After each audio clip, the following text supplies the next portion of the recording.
Hey friends, what's up? This is a disclaimer that this episode of the Pound This podcast includes sexual themes and language. So if you don't want to hear about sexual health, talking about body parts, using language around those things, and some humor thrown in about sexual health and confidence, then this may not be the episode for you. You can go ahead and skip this, or maybe you're surrounded by people you don't want to have a sex conversation with, and you can hold on to this episode for later. So this episode is marked as explicit. Again, sexual themes, conversation. So if you don't want to be a part of that, that's cool. On to the next. Thank you for listening. I want to lose weight, but I don't know how to get started. What should I meal prep every week? How do I get those sweet booty gains? Inspiration for your healthy lifestyle. The Pound This Podcast with Amanda Valentine.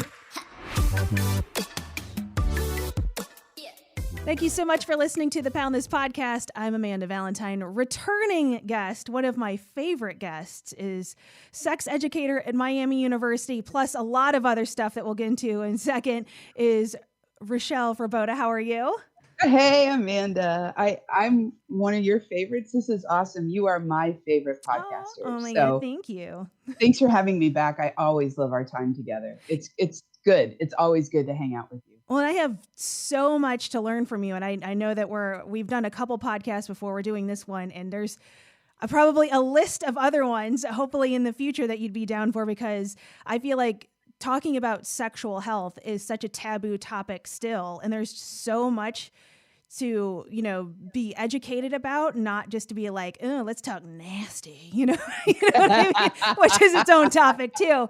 But there's just so much that I feel like we don't, know about ourselves, or we'll discuss sex lives even with the people closest to us, because it feels so vulnerable and scary. And especially if we just don't know how to communicate it or even know about our own bodies, which I did put a question up on Instagram of what are you curious about sexual health. And so this is one of the questions I wanted to cover was, let's just, talk about our bodies and sexual health. And you brought up the phrase sexual health or self-care, which I really love. But before we dive all into that, outside of working at Miami, tell me about everything else that you do. Oh, sure. But could you just say nasty one more time? Because that was nasty. Fun. Yes, you want me to use my sex voice? Well, I could drop mine down a little too. I'm just saying. Okay, hey, we're mommy. off track. I see more broadcast opportunities in our future. Yeah. Let's start charging $4.99 a minute. Hey. Okay, I'm stopping this right now because I just want to keep that going. But so I have 29 years this month of doing sex ed. And honestly, it's not sex ed. I would have loved to talk about sex all the time for 29 years, but it's like what we're talking about. That's what I get asked to teach about. I'm actually a sexuality educator who does love to talk about sex. So we can do that. But it really is about the idea of connection. And so not only do I do this work out of Miami University, I have the Dennis L. Carlson Sexuality Education Studies Center, which is brand new as of 2017. But also I've got my side gig, and it's called SOSECS, SOSECS.org. So Southern Ohio Sexuality Education Consultation Services. But the bottom line is I'm a consultant, and you can. Oh my God, I want to change my title to that. Hold on, LinkedIn.com. Wait, what's our fans only page? Is that OnlyFans. OnlyFans. I always get it wrong. I do so bad. But yeah, sexuality is what I do, and most of the time it's conversations like we're about to have. Most of the time it's about self-care. It's about acceptance. It's about, let me just be candid. Sexuality is about just owning your shit. And the bottom line is that it takes a lot of navigation for so many of us. The little twists and turns. There's so many influences that have us raised thinking that we're not the right size, not the right look, not the right, color, not the right, all these things that tell us we're not the right. And that, of course, plays when we're naked and in bed, or don't have no pants on top of the washer or dryer, or, curled up on a rug in front of a fire, which sounds really great today. The bottom line is, yeah, we got a lot of work to do, and I love my job, and I've been trying to do myself out of this job for 29 years, but no, we got a lot of work to do to be accepting and kind to ourselves around, well, I'll just say in general around our sexuality. And then, of course, when we talk about bodies and what they do and don't do, or look like or don't look like, that's a lot of conversation.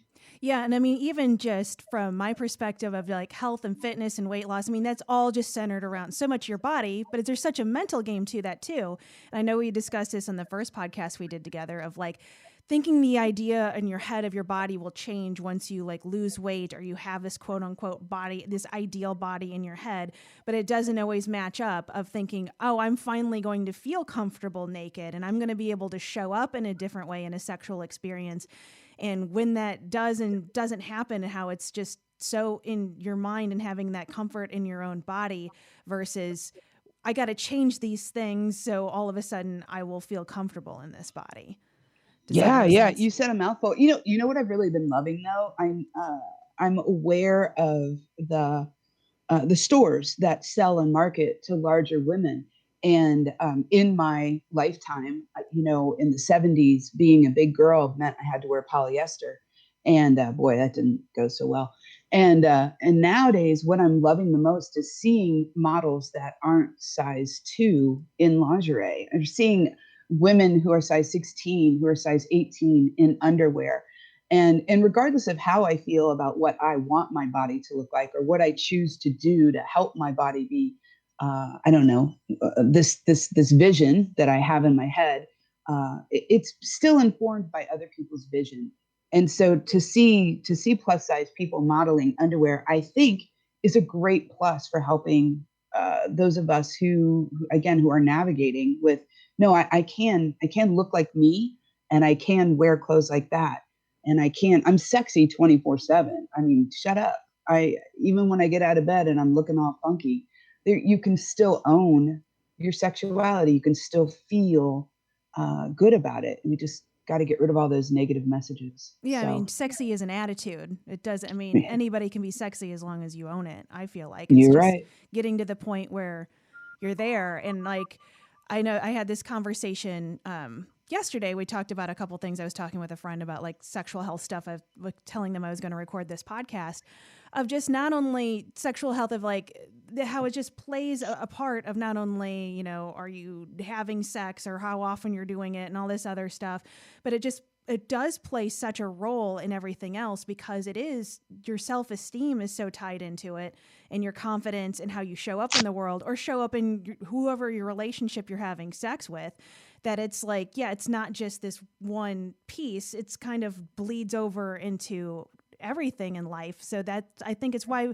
it's so difficult whenever it is such a taboo topic and we don't talk about these things, but it's like, but we're okay with talking about, oh, I hate this about myself or my body. And you can like talk about those things openly, but then you never attach it to how you feel sexually, but they are attached, I feel. Yeah, I mean, think about it. It's the same body that shows up at the grocery store, that shows up at the gym, that shows up in bed. It's the same body. And so that attitude, like you said, I'm going to use the word confidence because I think so much, I mean, we can say self-esteem. I don't know that that's wrong. Honestly, I think it's probably more like about self-worth. And that I do place a lot of emphasis on external messages that we've received forever that help us place ourselves on a continuum of I'm feeling amazingly sexy to I can't even spell the word sexy right now. And that all those influences are great. And the one I love the most, the one that I think that is vulnerable, the one that is the probably most difficult for so many of us is that inner voice. Just saying that outside message isn't stronger than what I feel, than what I think. And, I'm going to own my shit. And like I said, that's the ultimate, I think, in sexiness is the person who is owning it at the moment. I mean, you can't own it 24/7 necessarily, although I don't know, I kind of aspire to, but the bottom line is, yeah, when you're going to be intimate, whether or with another person or persons, what is sexy is that confidence, right? It's that feeling like I know what's up. It's that feeling of I know. Now I'm going to use some slang terms, and if you need me to follow up with the medical terms, I'm happy to do it. But I just like talking about hooches. I know that's not the right word. But I, I like it. I can say vulva. I can. I can even spell it. It's an A at the end, not an O. It's not a car. But when we talk about vulvas, and I say we talk about vulvas like you and I have talked about vulvas, we're talking about vulvas now. But Or hooches. or You mean. hooches. Yeah, that hooch. What y'all sitting on right now? Um, it they there's a thing. Oh gosh, Amanda, we didn't talk about boundaries, but there's a thing. Have we talked about porn pussy before? Have we had a conversation about that? We did, but Okay. go ahead and reiterate what that is. Well, we don't have to talk about it again, other than the point I'm trying to make is your stuff looks like it looks. And when you were 5, and when you were 20, and when you are 37, and when you are 53, and when you are 92, it's going to look the way it looks. And understanding that aging is one of the factors that, frankly, I don't think we can control. That knowing your vulva doesn't look like that actress's in that movie where her job is to look a certain way. That's part of that navigation. That's part of getting to that self-confidence. That sexual self-care is having conversations in your head and your heart that says, hey, look, it is what it is. It's mine. And I'm pretty doggone proud of my hooch. So I mean, yeah, that's something that not only have I had a conversation with a friend about, but with a gynecologist about in the past too, of like, that is a major issue for confidence in women is, everything looks different than what I think it should look. You know what I mean? Or I'm afraid that when somebody else sees it, they're going to be like, ugh. And like this just so like, almost like the same vulnerability, be like, I don't want anybody to see my stomach. Like, I don't want anybody to see yeah, what I look like this, because it's not the way that I think is quote unquote perfect. I don't have abs, so never look at my stomach. Or, the rest of my body doesn't look this certain way. Don't look. And how, like in the conversation I had with the gynecologist, she's just like, but the women that are so in their head about how it looks, it's like, but they're more common than what they think. Of like, no, most women look like you. You're just getting this idea from, like, I want to say marketing, because not many hooches in marketing, but I'd say probably like porn. There's a lot of assholes in marketing. Sorry. I mean, that's fair. And that's the thing. Yeah, I think it is fair too. I mean, that's the thing. What's the focus? And my focus, and I think your focus when you do these podcasts, Amanda, is about understanding that, diversity is what it is, but self-acceptance is the bottom line. Yeah. Now, what do I got to do to help me feel good about myself? And, and the thing is, we talk about sexual self-care, that involves going to the gynecologist. So I'm so glad you brought that up. I know so many women. So at Miami, when I teach 20-year-olds, one of the things I make sure we spend 80 minutes doing is talking about a gynecological exam.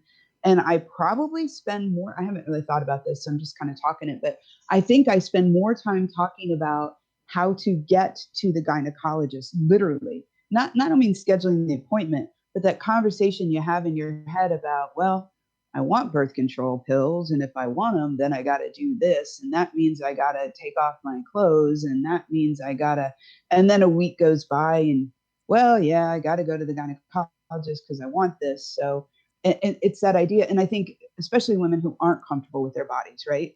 Prolong or put off those kinds of sexual health things, needs. I guess, I want to call a gyne exam a need. I want to call a mammogram a need. And it's so important to go and check with a practitioner about, is your body healthy? And unfortunately, I think what motivates so many women is my body is broken, so help me fix it. And I'm much more into that proactive health stuff. And yeah, you should have a gyne exam regardless of whether you want hormonal birth control, regardless of whether you're getting pregnant or not wanting to get pregnant. You should have a gyne exam to get that affirmation from the medical provider that maybe one of the little things you need to accept how your vulva looks. And hopefully that medical provider is going to give you that affirmation. That's what you were saying, right? Mm-hmm. The guy was saying, hey, your junk looks normal. That might be my next tattoo. I'm just going to hold it up on my arm here. But like, I think that also not only looks, but then women are also, this is also questions that I had, what people asked on Instagram was, smell and like, or, discharge and all of these things. And it's like, you get so in your head of like, this happens to me and no one else, or this is, or I'm so worried about this smell because it's not normal. And maybe it totally is, because we have a lack of education of what it's supposed to be. I mean, I am embarrassed to admit I am 37. I'm 37, right? No, I'm 38. Oh God. Gentle. I'm 38. Gentle. I'm 53. Gentle. And if you made me like look at a picture of female anatomy, I couldn't name to you what was going on. I can't name to you what's going on in my own body. And that's scary to me. And that's why I wanted to have this conversation too, of like, this is a body that I own, that I live in, and I don't even know what the hell's going on with it. And I don't even know what parts have names or what parts do. And like, so if I don't even know those basic things about my own body, like how it's so easy to not have confidence or feel good about what's going on, or concerned about discharge or a smell or the way it looks, because I don't know anything about it, because we don't have conversations about it. So 2 quick responses. One is, this is why I got a job for 29 years. Yeah. And number 2, Amanda, as your sex educator, I want you to know your lack of knowledge, your inability to name body parts is normal. There you go. You're normal. It's people like me that aren't typical. And so let's change that, right? I mean, isn't that one of the reasons we're chatting, is the idea that, of course, you should know the names for those body parts. You know what an elbow is. Mm-hmm. You know what an earlobe is. Some people know much bigger, longer names for body parts that I didn't even know I had, right? And that's the point. Why don't we name sexual anatomy? Why don't we take care of ourselves to the point where when I say, hey, when can a woman get pregnant? We don't have 27 answers that somebody's grandmother gave us down the street neighbor, or we read on a bathroom wall somewhere. Why don't we have the right answers? And the right answer is that you can't get pregnant unless you're ovulating. So that's it. That's the answer. You need a sperm and an egg.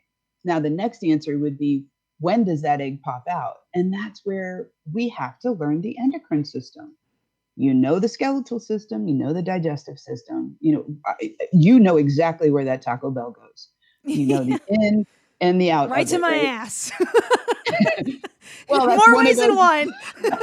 One of those answers I was talking about that isn't exactly medically accurate, but yeah exactly. So I mean, maybe we should do some talking about this endocrine system, and maybe, what the other thing we haven't said yet, and I can't, I know we have had other conversations and I can't remember what I've said or haven't said, but the one thing that just continues to blow my mind is this idea of shame, and how much shame prevents us from getting those accurate answers.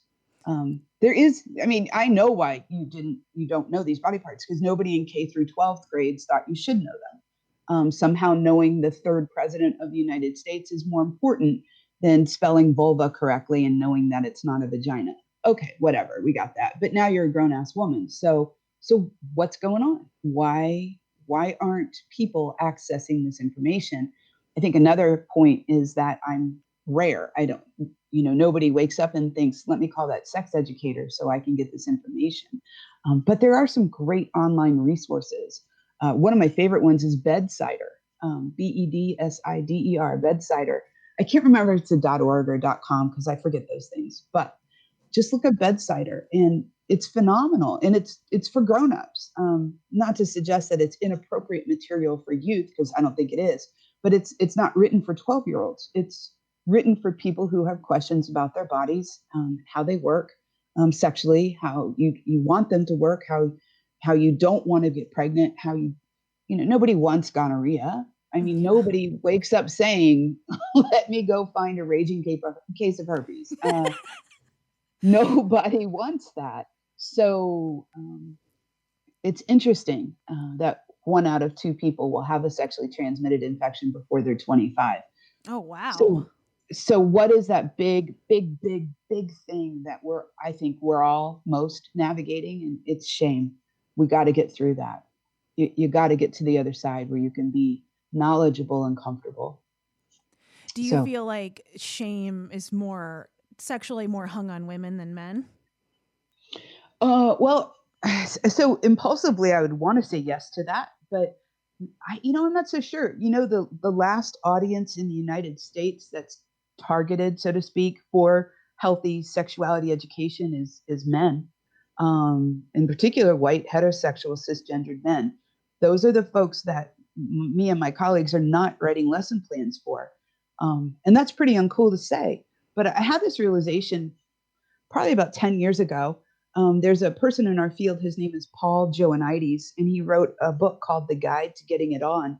And he was getting some feedback on his book that wasn't so positive, because when you look at his book, it's not very inclusive. He doesn't necessarily talk about lesbian, gay, bisexual, transgender people. It's really a book targeted on heterosexual men.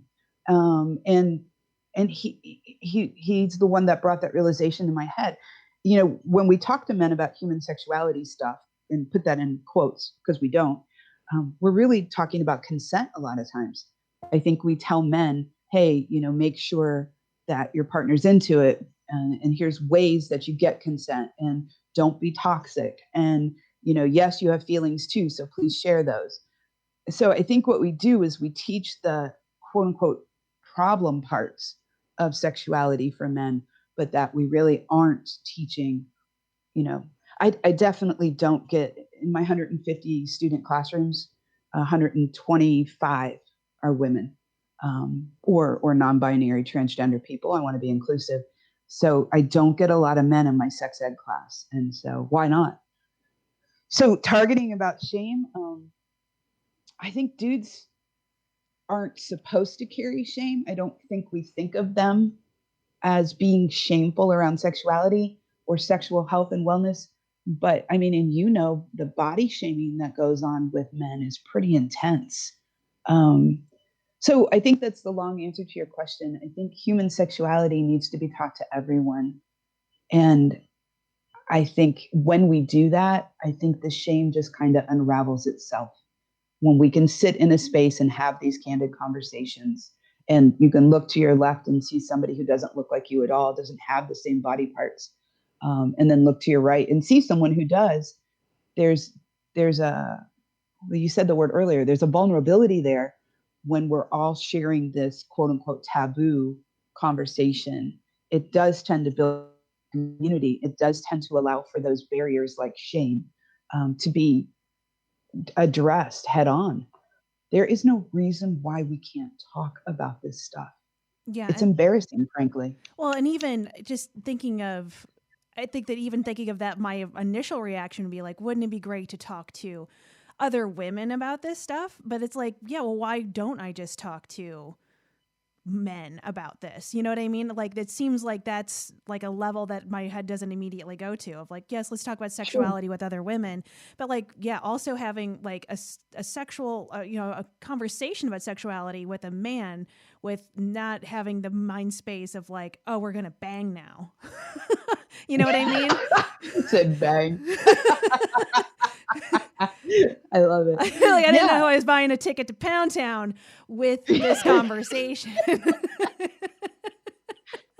I just squealed. But it feels like you can't have that conversation without the thought being like, oh, now they think that I've introduced myself to have sex with them. Of like, no, I just want to have the conversation. And I guess that goes in between the levels of like, can you, men and women or whatever, can anybody that's attracted to each other be friends? Because like, can you have a healthy sexual conversation without it turning into having sex with each other. I have them all the time.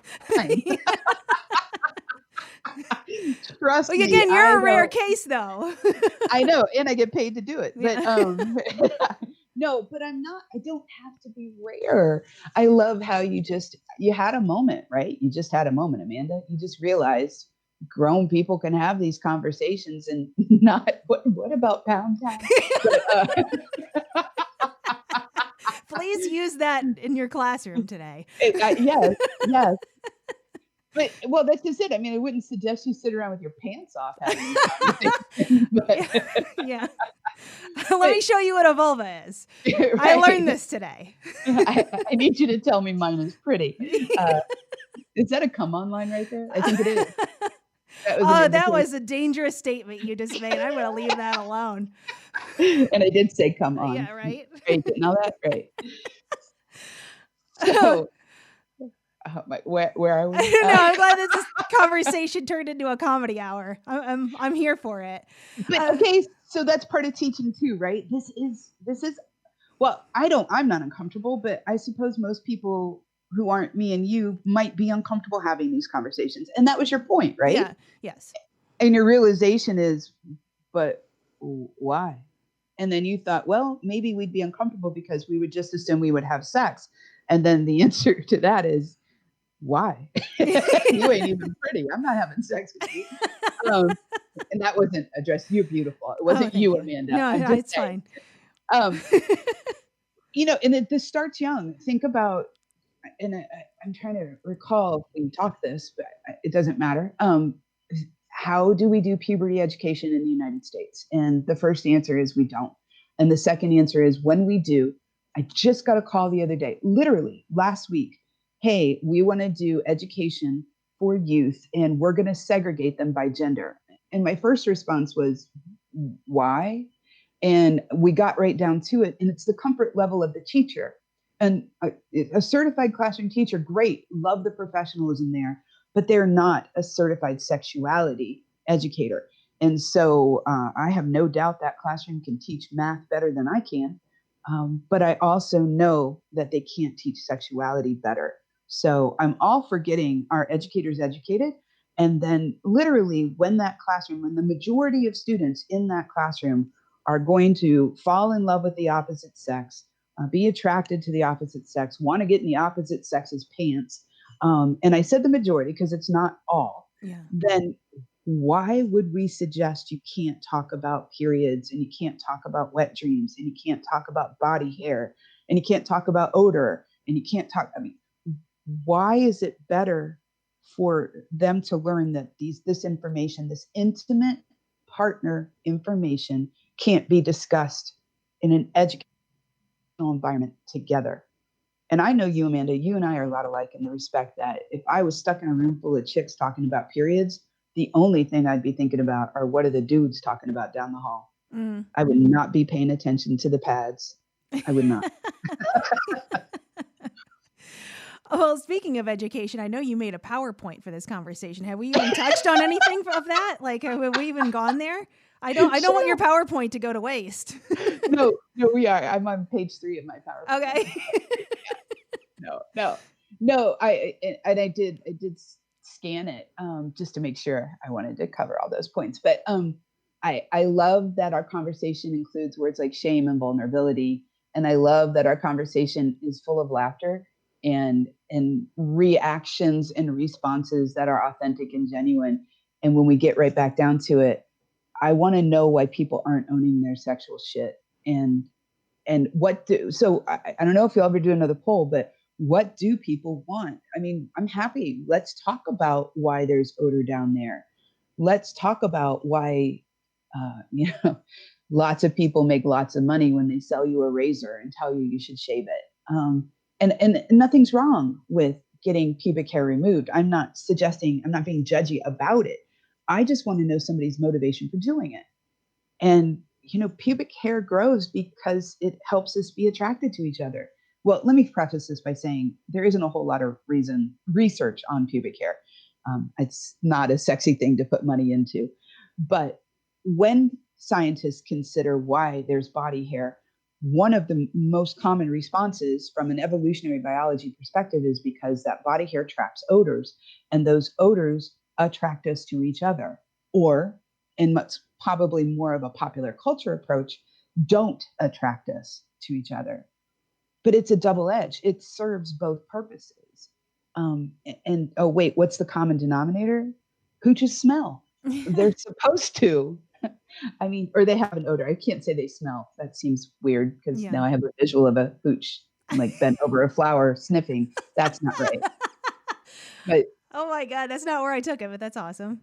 no, sorry, I'm concrete like that. But they're supposed to be an odor. Odors help us understand what's healthy and what's not healthy. And as much as we could go down a really fun path of laughter and talking about bad hooch odors, the bottom line is when you have one, it's a cue. You need to do something. There's something not okay happening in your body, in your uterus specifically. So attend to it. And if shame won't let you, then man, that's too overwhelming for me to even consider that somebody wouldn't allow medical care to happen because they were ashamed of how they looked or they smelled so much. Medical providers don't give a shit if you're sexy. They Yeah. don't. But what They're if there to it's do a job. what if it's something that you aren't self-conscious about and then you have a partner that mentions it and then that's where the shame comes from? Well, if you're really asking the question, the first thing I would do is end the conversation when it became uncomfortable and then figure out when to restart that conversation when I'm ready to have it in a situation again. So probably that might come up when somebody's pants are off, right? And so I may choose to continue what we were doing with our pants off, or I may stop it if I feel affected by what was said. I have a right to do both. It doesn't mean it won't happen again. And it doesn't mean that if we proceed, it's going to be the best sex I've ever had either, right? Mm-hmm. Of course, you have to ask yourself, why would you waste your time on crappy sex? But the bottom line is you're in charge. And so you receive a negative message. How are you going to handle it? I would find another time to sit down with that person and say, hey, look, I just want you to know what you said is bothering me. First of all, I have feelings about it. But second of all, I really want to know what you're trying to say. Do you really think that there is a problem with the way I smell? And if there is a problem, is it for you? Are you having the problem? Do you think I have a problem, a medical problem? What are you trying to say? Because I don't think it's funny and I need to know so that I can make changes for myself. One of those changes may be I decide you're an asshole and we don't have sex again. Yeah. And another one of those changes might be, hey, look, my gyne exam isn't due for 6 months, but I think I'm going to move that up because I want to go see and make sure I'm healthy. I mean, that's legit. That's just grown up world, right? Yeah, for sure. And I wanted to ask this question while we're still talking about sexual partners and shame. And I think this could be its own podcast topic, so we don't have to go into a deep dive on it. But like also one of the questions asked too is I think there's shame in like sex drive and like frequency of like, I'm not like somebody's just like, you're not having enough sex or I want sex too much or you have mismatched sex drives. And then there's shame in that of, I don't know where else to say it, but yeah. So I'm smiling because I started going there in my PowerPoint preparation and I stopped because it is huge. I want to say two things. There is no such thing as a sex drive. Okay. Sex is a motivation concept. Think about the word drive. A drive, when we talk to, again, scientists and scholars, a drive is something that we have to have. We have to have food. We have to have warm weather against the cold, right? Although sex is at the bottom of Maslow's hierarchy of needs, nobody has died because they didn't have sex. And I want to just further caveat by saying, when I say sex, most people are probably thinking penis vagina intercourse. And I want those people to know I'm not necessarily thinking of penis vagina intercourse. Sex can be defined any way you want it. Typically, we are talking about some penetrative behavior. But so there's no such thing as a sex drive. It's a motivation. It's like, I feel sexy. I'm aroused. My body's telling me I feel sexy. So there's a physiological arousal. My brain is telling me I'm sexy. There's a biochemical emotional arousal. There's maybe a spontaneous trigger, like I got this thing for lavender candles, and I'm in the middle of the grocery store and somebody's burning a lavender candle, and now I'm all thinking about sexy stuff. That's not a drive, it's a desire. And then when we talk about desire, we have to talk about arousal. So yes, Amanda, let's put a pin in it and come back to it. I would suggest, if somebody's really interested in what we're not going to talk about now, because it's huge, Yeah. they should check out a book called Come As You Are. And it's written by Emily Nagoski, Nagoski, Emily Nagoski. If you don't do books, then you can go to the worldwide interwebs and search her name. And there are several videos of her doing kind of like TED Talky things, like stand-up education for, I don't know, I suppose like 6 minutes is the shortest one I've seen, I think. And she explains this concept really, really well. Matter of fact, it's her I was thinking of when I was talking about what I just shared with you guys. It's her work. So Emily Nagoski is your chick, and yeah, let's schedule something and let's talk about Come As You Are. Yeah, well, yeah, definitely, because that's where, yeah, I think there is so much shame wrapped into that of, I feel this way, my partner doesn't feel the same way. What's wrong with me? What's wrong with them? And then, like, you go into a spin. So, yeah, I definitely want to discuss all that. If we're focusing on sexual self-care, then my response to what you just said is that when that spin starts, what you going to do to stop it? What you going to do to divert it? What you going to do to replace it? And I think you and I would agree that perhaps grabbing a cookie isn't the biggest helpful way to just emotionally eat your spin. desires. Yeah, right. I mean, it might be my default, but it doesn't mean I'm not aware of it. And then, but seriously, I mean, don't let that spin add to your shame. I wish that there was something magical that I could say, or some kind of, glitter that I could throw that could be swept up easily, that would help people not, I don't know what, not deep dive into what's wrong with me. And the counter to that is what's wrong with them. How about we deep dive into what is it about sexual motivation, desire, arousal that I might need to learn a bit more about so that I can displace this negativity that I think I'm supposed to feel. You ain't getting what you want. That's legit. You ain't feeling it. That's legit. But this idea of blaming, let's figure out how to talk about how not to do that. Okay. And excuse me. So I also want to ask too, like how, and this also could just be a monster of a question, and we might have to do this later. How like interconnected are desire and confidence? Because we started this discussion of feeling confident in yourself and like owning your own shit, but then you also like want to be desired, and I think that's also plays into your confidence. So then, but does the confidence always come? Is it always like in tandem with desire? Does that make sense? It does. And so again, there's two conversations we can have. If we're going to talk Emily Nagoski and kind of focus on biophysiological stuff, then we're going to talk about activating an accelerator and deactivating the brakes, and that's a brain chemistry thing. If we're going to go down more of a sociocultural path, which is definitely one, I feel really comfortable talking about, then we got to go back to that idea of self-care and self-talk, and that the idea of confidence is it's really squishy, isn't it? It's squishy. It's not something you go buy at the store. It's not something I don't know. So this is really weird, but work with me.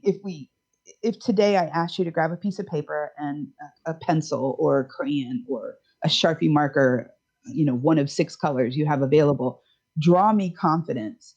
And then if I asked you to do the same thing tomorrow, it would look different, probably. You probably wouldn't draw the same thing. I'm just throwing this out for us to think about, right? And so with something so gelatinous, with something so morphy, depending on these factors, it's not really the confidence that we're trying to get. It's the factors that go into helping us draw that way that we did at that moment. Wow. What did I just say?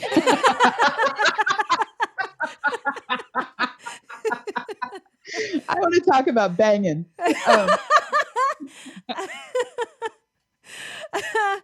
Yeah. No, I mean, yeah, it's that, yeah, it's a whole nother conversation of just like, yeah, desire in its own, of like, when you feel sexy and confident for yourself, I think that just attracts of like, I feel desirable. People desire this like energy I'm putting out there, which I think feeds into feeling even more confident about yourself. Like when you're feeling yourself and you're like, I look damn good today, I feel good today. I just think that it just attracts desire, not only sexually, but just people are like, I want to be around that. You know what I mean? Yeah, no, I'm with you. I totally agree. And again, not to revisit things we've already talked about, but there are so many messages, like how we've been raised, the media that we buy into, not seeing. I mentioned, finally seeing larger size models wearing sexy, underwear and lingerie. I've never seen that before. Not until like whatever the last 5 years. Mm-hmm. I mean, most of my life is not seeing women who look like me in sexy clothes. That is impactful. And so to expect me to change that narrative because over the last 5 years, I can see 16 plus model, 16 size 16 plus models, wearing thongs, and then the message is I'm not even supposed to like that, right? The message is I'm not supposed to like chunky women in thongs. And the bottom line is screw you, media, screw you, family context of learning about what I'm supposed to and not supposed to do. And you got to dig deep and you got to figure it out for yourself. And it's okay. That's the thing. There's very little black and white in what I teach, especially on the sociocultural end. I can tell you where things come from. I can tell you why we probably have this idea that, boobs are good for selling cars and alcohol. Oh, tell me why. Well, Seriously. evolutionary biology. It's the idea that boobs are sexy. It's about desire. If you of course, if you're a heterosexual cisgendered male, you of course desire boobs. And somehow, I don't know where this came from, but somehow the bigger the better. That came from somewhere. I'll have to look that up now. But if I'm supposed to desire this and this likes this, these boobs like this car, then I should like this car. I mean, that's the marketing strategy, right? Yeah. And and cars should just be sexy on their own. Really? Am I really saying that? Where are I love this Ford Fiesta. But I don't like the blue one. I want a fuzzy steering wheel. Okay, this is too much. Well, is there anything else that we missed from the PowerPoint that you made? Oh, girl, it's 50 pages. 50 pages. Well, I thought I did a lot more thinking about anatomy today. Okay. In preparation for my on that PowerPoint. one, then here I had this question from earlier. Sure. What is the difference between vulva and vagina? Oh, great. So here, I'll answer it this way. How many holes do how many holes do women have down there? Oh God. Oh, I didn't know I was going to class. 3. Good girl. You got it. A plus, Amanda Valentine. Yeah, and most people forget the anus. Most people forget we poop. Everybody poops. So that's a hole. Okay. And so so there's 3 holes down there, right? So other than the anus, women or vulva owners have a vagina, and that's a tube. And then the other tube is your urethra, where we urinate from, where we pee from.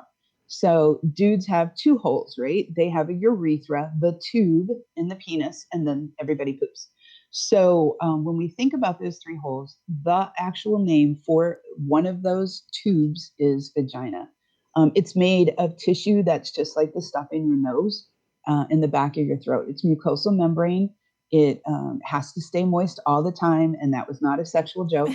And I can't believe I said the M word. I hate that word. It's got to stay wetter, but that sounds awkward. the tissue in the vagina is very different than the tissue on the vulva. The skin outside, what you see, like the crotch shot, the genitals that we assign female at birth. There's two sets of lips. There's labia. There's inside. There's outside. And between that area, those two labia sets, there are a shit ton of nerve endings. And it's fascinating because vaginas don't have nerve endings at all. What you feel inside of a vagina is, wait, sorry, there's a lot of punchlines to that question. What you feel inside of a vagina is pressure. So like if you just take your finger, breathe deep, and you put it on your hand and you push the skin on your hand right now, what you feel is pressure. If you take your fingers and you pinch the skin on your hand gently, don't draw blood or bruise, what you feel is nerve ending stimulation. So that's the difference between inside the vagina and outside on the vulva. Sensory is one of the difference. The type of skin is another difference. Their function is another difference. How was that? That was good. Yes, I do understand. Thank you. Plus, you can vajazzle the outside, but you can't vajazzle the inside. Remember when that was a trend? Well, it might still be for some of us, Amanda. Oh, okay.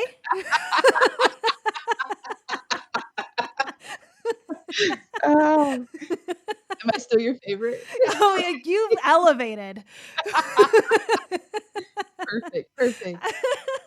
So it sounds like maybe the next time we chat, it might be a little heavier. We might need to do a little bit more science to understand this idea of sexual motivation, sexual desire, sexual arousal. And that definitely, I'll have my PowerPoint ready for that one. But on this one, we really talked a lot about sociocultural stuff. And I think that's so important. And there really isn't a drive. There are plenty of people, especially in COVID, that just aren't being physically intimate. It's scary for some folks right now. Even a year into it, it's awfully scary. So yeah, physical intimacy is a tough one. And there's lots of reasons we say yes and lots of reasons we say no. And right now, a lot of people are saying no, and that's okay.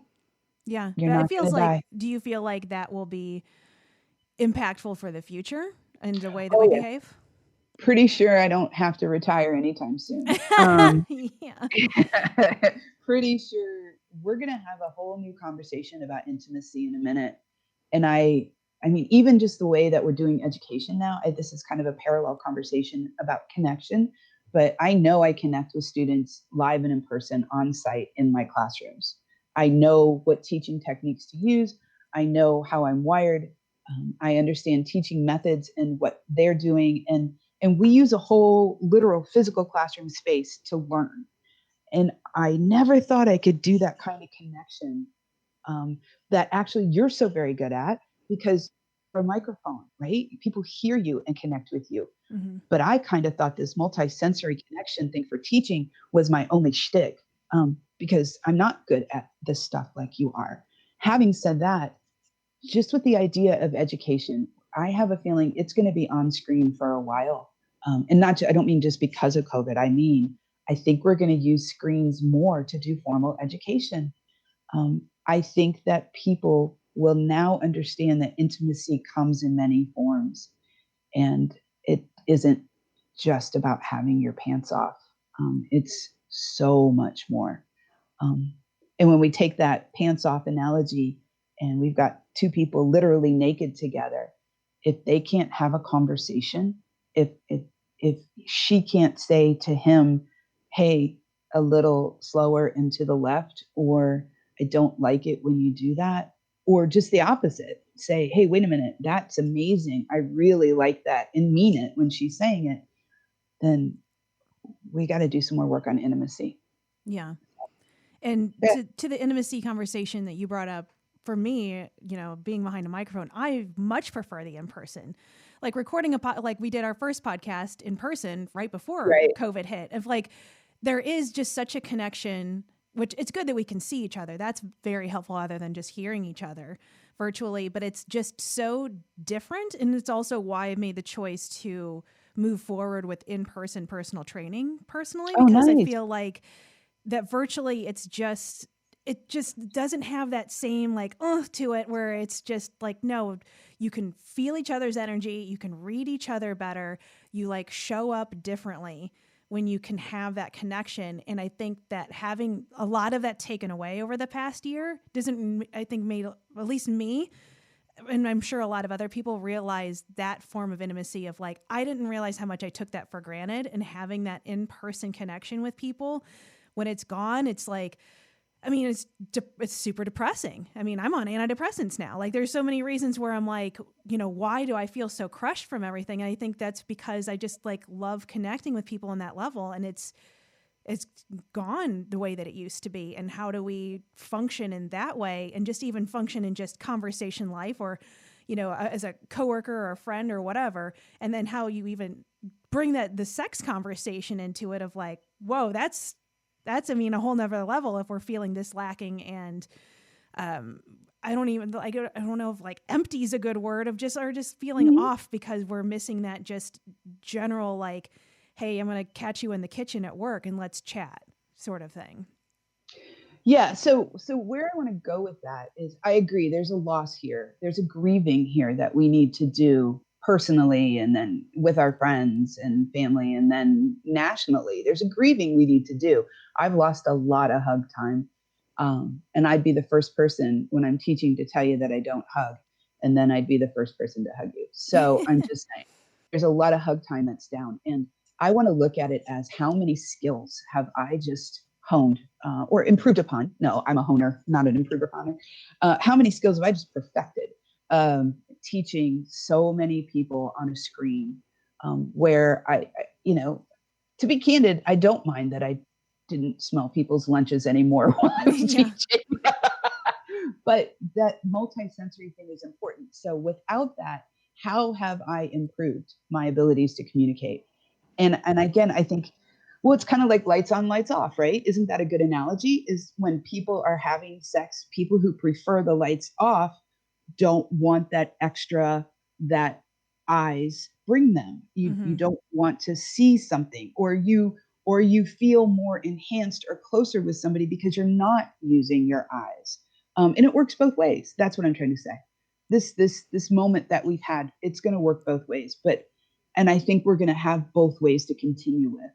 So how have I become a better educator on screen, thinking that I could never, ever do it, and now am doing it, and doing it well?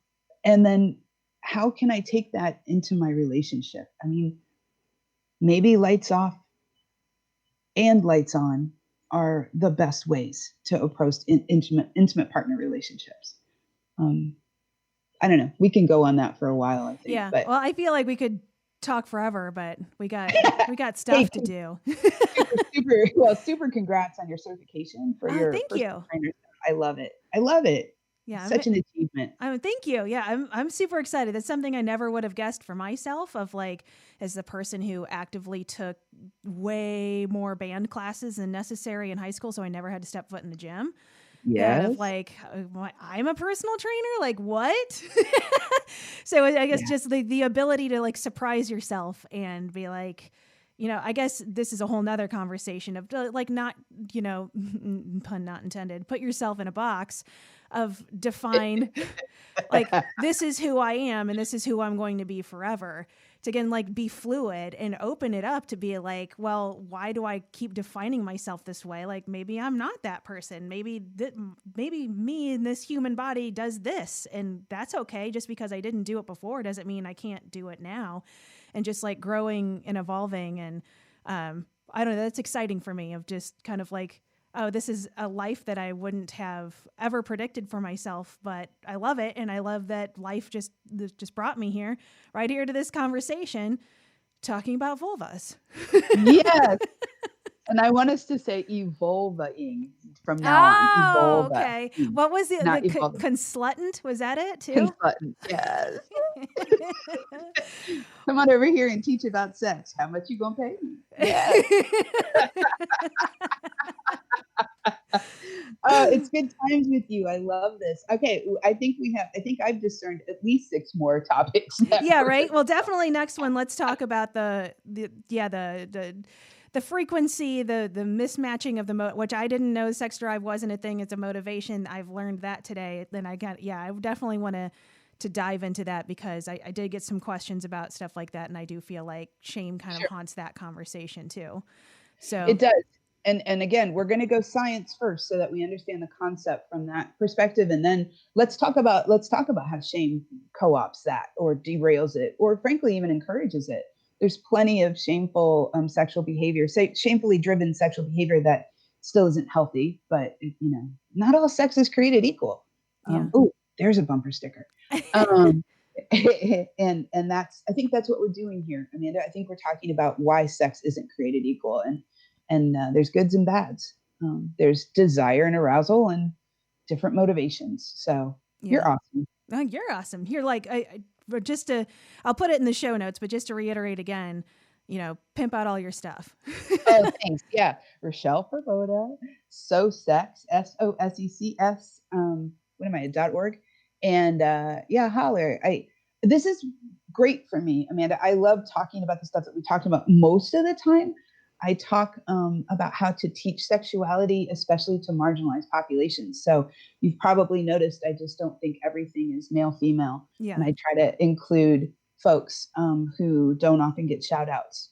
But I do a lot of work with marginalized populations. And I love that you're in Cincinnati. I love that I'm in Dayton. And I still wish there was a way we could even be closer because you would still be my trainer. So, but Dayton's a great place to do sex ed. So yeah, that's awesome. Well, we'll have to figure something out, especially as COVID goes on and more in-person stuff. We'll figure something out. But definitely virtually again to have that next conversation. We'll have to get that on the books instead of like waiting 8 months or whatever it is from the last time we talked. Oh, term baby happened before we got together. Wasn't mine. Let's do dates for sure. Yeah. Awesome. Well, thank you again so much. I love having you on and I can't wait to chat again. Perfect. Thanks so much. See you soon. AmandaValentineBites.com